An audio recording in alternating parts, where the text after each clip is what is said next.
What is going on, everybody? Welcome back into TTP Sports, and it looks like the Flyers are starting to figure some things out because they have been playing much better over the past, I would say, 5 games. In their past 5 games, they got 9 of 10 points. They've won 4 of their last 5 games, and thank the goddamn Lord, this last win did not go to overtime for once. They broke that streak, thank the Lord. What was it, like 4 straight games in overtime, 3 straight shootouts, but 4 just overtimes in general? Hey, you won, 3 of the, I believe you won, 3 of those 4 overtime games, so that was nice to see. So you got that extra points in there. But you have been playing a lot better. And we're going to go over the past couple of games. The game against the Ottawa Senators, even though that definitely was probably one of the worst games they played in this, group of 4 of 5 wins. And then their win tonight against the Buffalo Sabres, which was definitely one of their more complete wins of the season. So there's definitely a lot of intrigue here. Matvei Michkov has been awesome since coming from the healthy scratching of John Tortorella, as to be expected, because it's Matvei Michkov, and this kid is amazing. Gets the overtime winner against the Ottawa Senators when the Flyers were basically getting outplayed the entire night. I have no idea how they won that one. I believe they only had like 4 shots at the end of the second period. I'm being real here. I think that's what they had at the end of the second period of that game. No, they had 7 shots. They had 4 shots total in the second period and 3 shots total in the first. My goodness, compared that to Ottawa's 14 in each of the first and the second period. Then the Flyers had 9 shots in the third. They definitely played better, and then they eventually get the overtime winner, but they only had 19 shots the entire game. Linus Ullmark for the Ottawa Senators that night was not good. Was not good. The goal that Michkov scored was from a bad angle on the right side, and then he saw a little bit of Ullmark's glove, I guess, just that little hole that opened up, and Michkov just shot it from the bad angle, put it off of his glove, and into the net to win in overtime. Hell, Michkov almost did that tonight in the third period against Buffalo. Comes in on the left side, shoots it from a bad angle. It goes off of the mask. I believe it was Devin Levi, the goaltender for Buffalo. Goes off of his mask, then the crossbar, and didn't go in.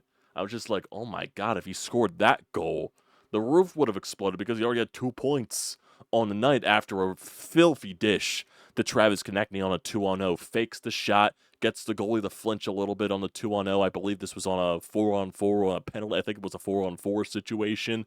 2-on-0 the other way, just beautiful stuff there. And then, of course, Michkov takes a little hit after the goal even happened to where you got another scrum thanks to Travis Konechny stepping up for the youngster there, the young superstar. That whole situation happened. Michkov also got another assist on a Yegor Zamula goal, which was one of the weird goals I have ever seen in my life. Takes a shot from the point. I believe one of the Buffalo Sabres tried to block it by poking his stick out in the middle of the ice, and it goes off of the stick, flies up in the air for a little bit, and then goes 5-hole. Just lands on the ice perfectly to go 5-hole into the net. I have no idea how that happened, but it was a goal. But it was a goal.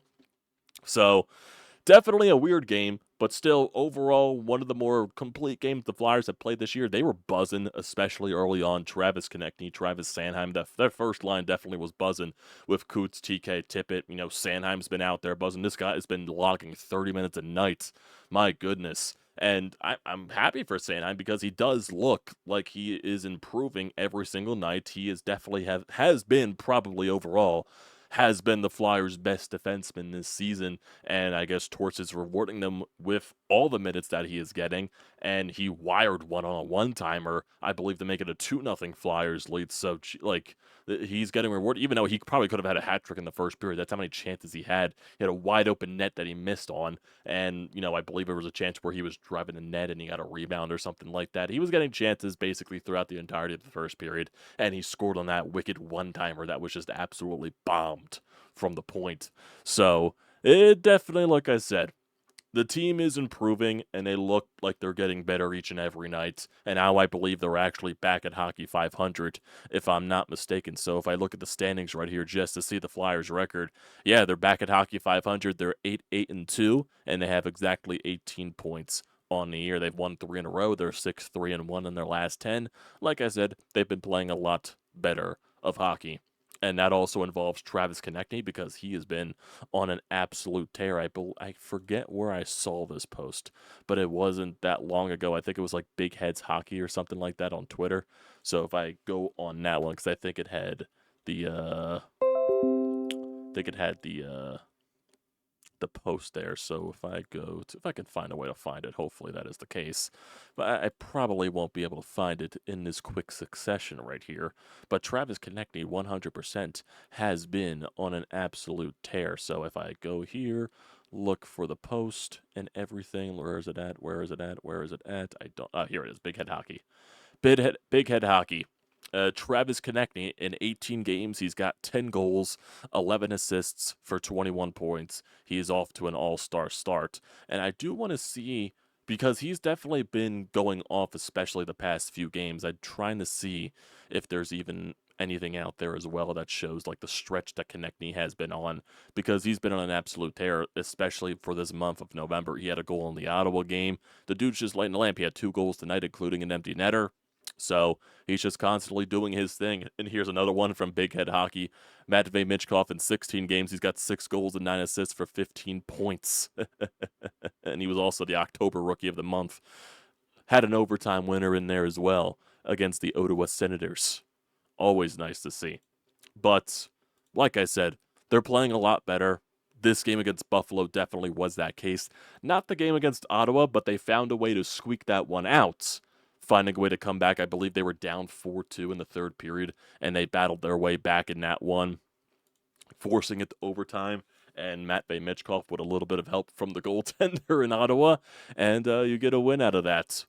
So, even though the Ottawa game, 100%, was not their best gameplay. They were getting outworked a lot of it, and that was during, when we're watching Thursday Night Football, Eagles Commanders, and we're just, it's in the background, basically. I'm just looking up, there's a goal. There's a goal from Ottawa. Oh my God, the Flyers barely have any shots on net.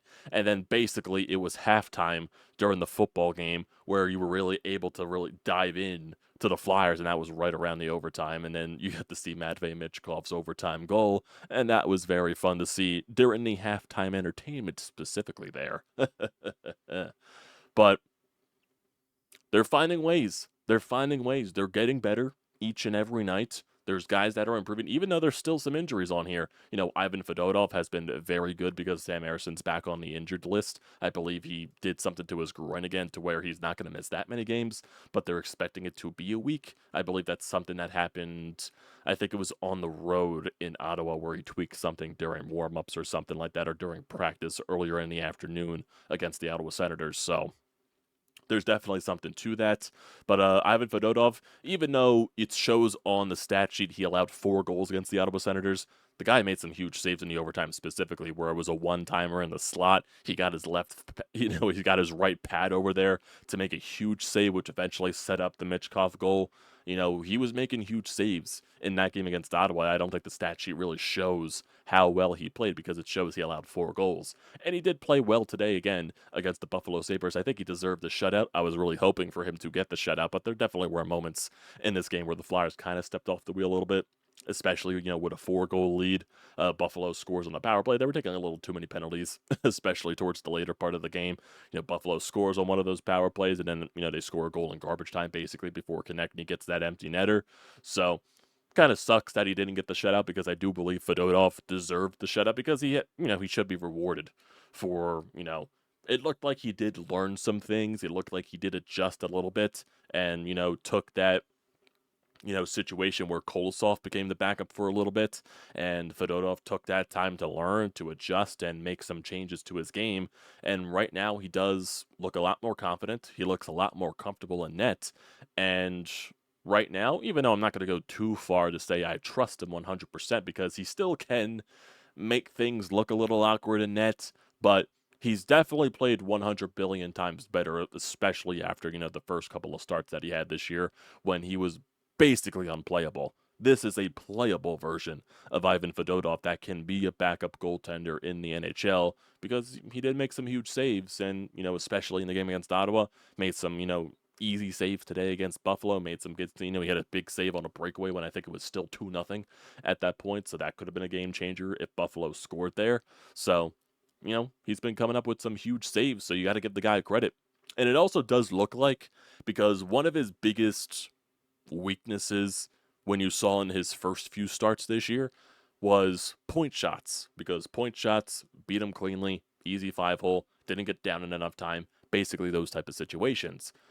And during those situations, when it looks like he was trying to cheat on the screen, he was trying to peek up, use his height to look above the guy in front to try to see where the puck is, instead of, get down, look around, try to look around the guy instead of looking above the guy. And that's how he would get beaten so easily. It looks like he's adjusted to that a little bit, to where he's not, trying to take advantage of his height and trying, get down quicker, look around the guy, look around his shoulder, look around his arm, instead of trying to peek up above him to see where the puck is. I think that's something that has shown some adjustment to, which is definitely very important for, the type of goaltender that he is going to hopefully develop to be, even though I expect, his ceiling is a backup netminder in this league, in my personal opinion. But like I said, there's no reason to gripe on him, because he has looked a lot better in his past few starts. Was big in the game against the Tampa Bay Lightning, was mainly the reason why the Flyers even beat the Tampa Bay Lightning a couple of weeks ago, which was the start of this point streak for this team, and, played really well. So kudos to him. He definitely deserves a lot of the praise there, because he played a good game against the Ottawa Senators, even though the stat sheet doesn't show it, because he was also one of the main reasons why the Flyers were even involved in that game to begin with, especially some huge saves in the overtime.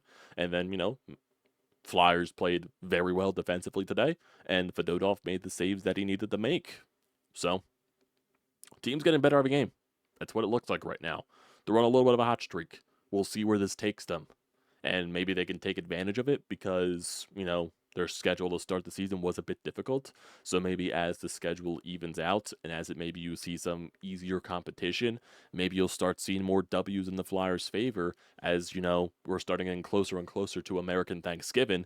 And that's, a pretty important part of the schedule, because that can definitely, clarify if you're going to be involved in the playoff race come towards the end of the season. That's a very important spot to be in by Thanksgiving. So if the Flyers can find a way to get into a playoff spot right now before Thanksgiving and by Thanksgiving, they could put themselves in a really good spot. So honestly, I want to see if that is the case, if I look at wildcard standings, because they're definitely not in a divisional spot.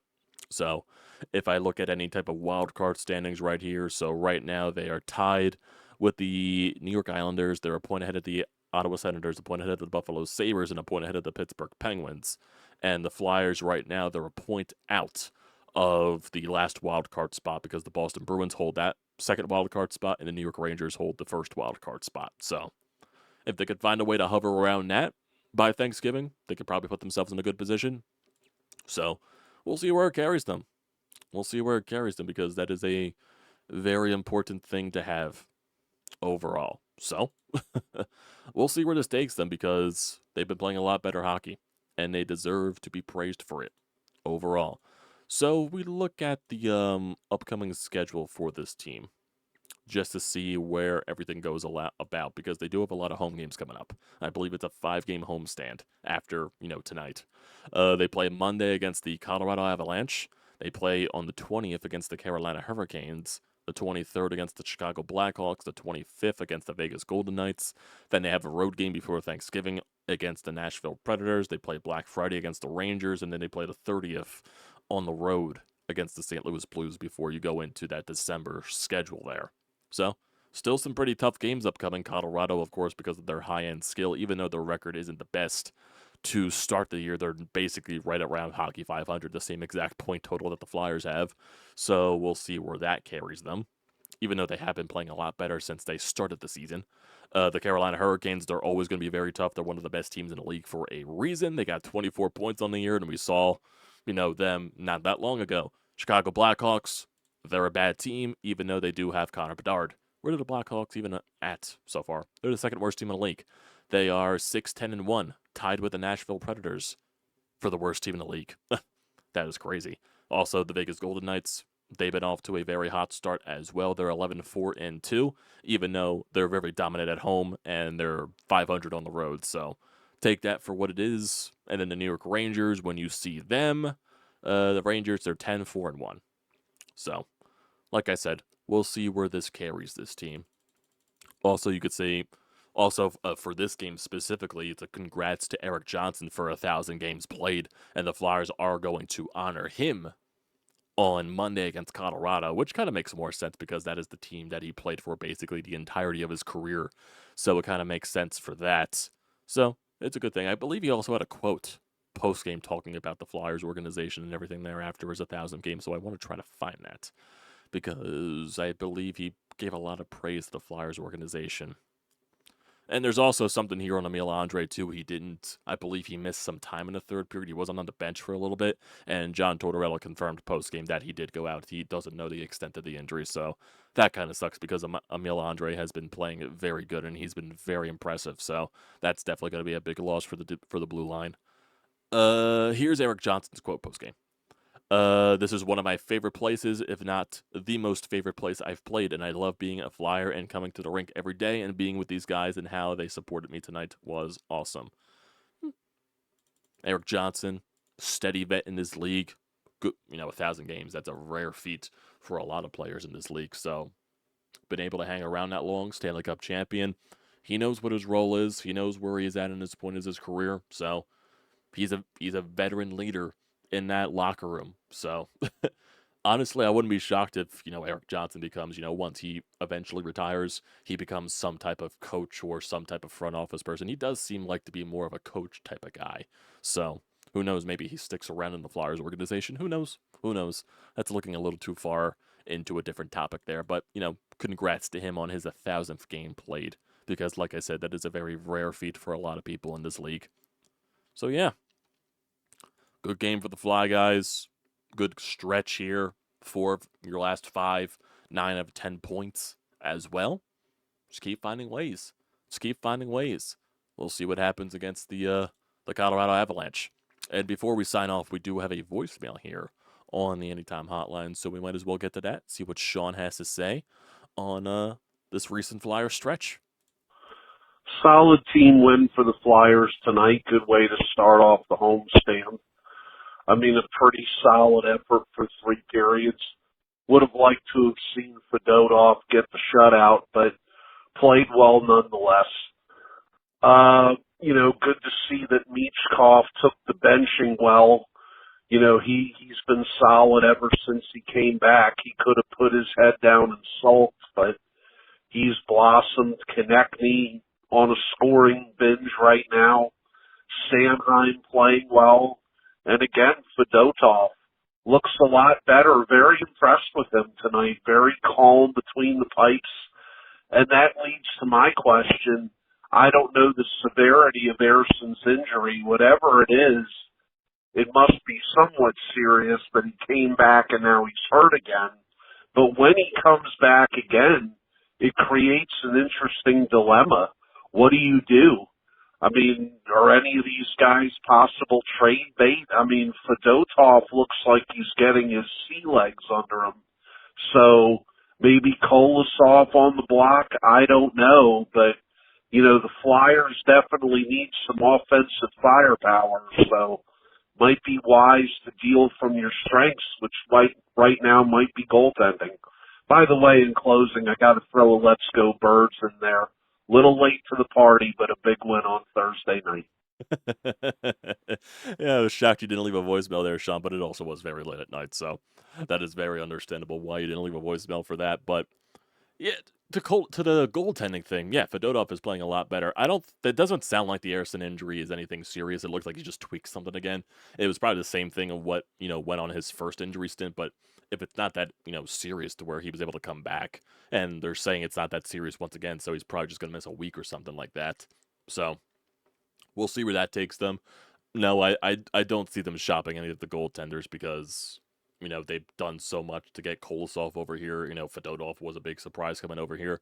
They'll probably just send Kolosov back down because they are going to need some roster spots. But who knows if Andre's out? Maybe they have to do something else now with the roster spots because we don't know when Jamie Drysdale's coming back. We don't know when York's coming back, even though those guys should be back soon, even though we really haven't had much updates from York's perspective, even though he is skating again. Drysdale, they said his injury is not that bad. It should be like a week or two or something like that, a maximum of 2 weeks. So basically, it's waiting to see what happens there.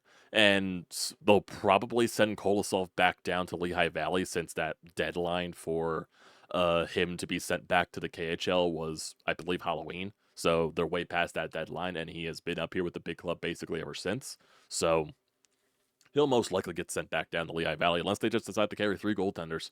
I don't know what the case is. I think I did see that one of the Phantom Sculties got injured, if I'm not mistaken. So maybe they do have to send Kolosov back down just for the goaltending depth. So we'll see. We'll see. But I also have seen some things too on, specific trade rumors and other things because there's been a lot of scouts at Flyers games recently.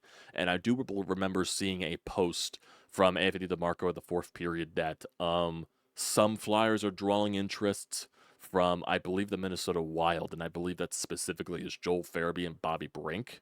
So we'll see where those rumors take them. I think the one thing that I remember standing out in that article is that Minnesota is interested in Joel Farabee, but they're not really keen on his contract. So basically, it's like we'll see where it takes them. And there's also, I believe, someone pointed out that I believe it was Anthony Sanfilippo. He did it like Kevin Weeks style of a video post and talking about rumors and everything like that. It was kind of funny when he was like chilling out at the pool on his vacation. But he did say that at the recent GM meetings, there was a lot of talk about Rasmus Ristolainen, and a lot of teams are interested in him. And Sanfilippo does expect Ristolainen to get traded at some point, whether it's, he said anytime between January and June. So whether it's at the trade deadline or where the Flyers possibly could retain some salary, or they hold it off to the offseason to where there's only like 2 years left on the contract, that makes it more easier for a team to eat the entire salary. So we'll see where that takes them. But it does sound like that Ristolainen can get traded at some point. So that definitely would make sense there. But yeah, definitely some intriguing things there. We'll see where everything takes us. We'll see where everything takes us though. But yeah, good stretch here by the Fly guys. We'll see where this carries them. So appreciate you guys for tuning in as always. Don't forget to leave a comment in the comment section down below. Don't forget to drop a like. Don't forget to hit that subscribe button as we're getting closer and closer to 1,000 subs. I appreciate you every single one for doing that. And also use the code TTPSPORTS, $20 off your first purchase at SEATGEEK. A great deal. Don't pass it up. Appreciate you guys for tuning in. I'll see you next time.